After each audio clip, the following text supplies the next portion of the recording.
మొత్తానికి మన దేశం ప్రపంచ విజేత అయిపోయిందిగా గదేనులా క్రికెట్ ఆటలా న్యూజిలాండ్ తుక్కు తుక్కు ఓడగొట్టిరు కదా. దేశం అంతా సంబరాలే సంబరాలు. మీరు కూడా సంబరాలు చేసుకున్నారు కదా. పారి ఈ ముచ్చటే చెప్పుకుందాం గాని.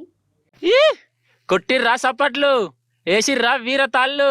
మరేమనుకుంటుర్రు? క్రికెట్ ఆటలా ఇప్పుడు మనమే తోపులం తురుములం, దునియానే ఓడగొట్టిన వాళ్ళం, మనమే ప్రపంచ విజేతలం.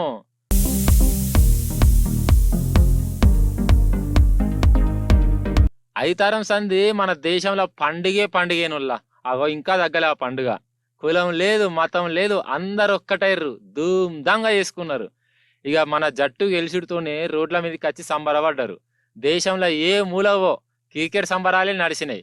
మన ఆటగాళ్లకు జేజేలు చెప్పుకుంటా ఒక పెద్ద యుద్ధమే గెలిచినంత సంబరపడ్డారు అందరూ.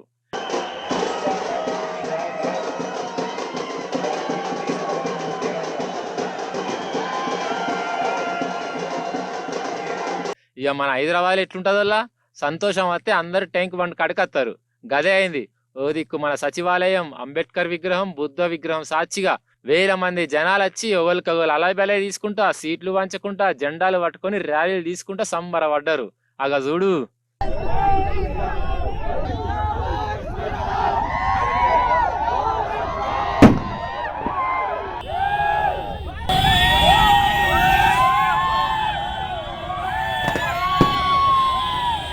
ఓ దిక్కు ఇట్లా సంబరాలు చేసుకుంటుంటే ఇంకో దిక్కు పోలీసు వాళ్ళు కూడా వాళ్ళ లాఠీలకు పని చెప్పిర్రోల్లా. లాఠీ చార్జ్ కూడా అయిందట అందరు ఆగం ఆగం తిరుగుతుంటే. ఇక ఆ సంబరంలో దెబ్బలు కూడా తాకినట్టు అనిపించలేదట వీళ్ళకు.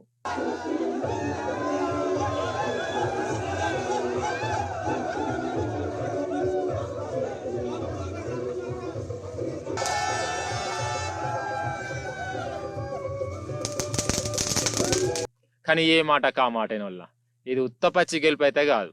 అసలు గెలుతుందా గెలవాలా, మైదానం మనకు వచ్చి రాలేదా, ఇన్నొద్దులు మనోళ్ళు చక్కగా ఆడింది కూడా లేదా, ఫైనల్లో తుస్సు చేస్తారా ఏంది అని చాలా మంది అనుమానం పడ్డారు. కానీ మన ఆటగాళ్ళు జర ఫైనల్ ఆటను ఫైనల్ లెక్కనే ఆడి కప్పును అందుకున్నారు. కోట్ల మందిని గిట్లా కృషి చేసిర్రు.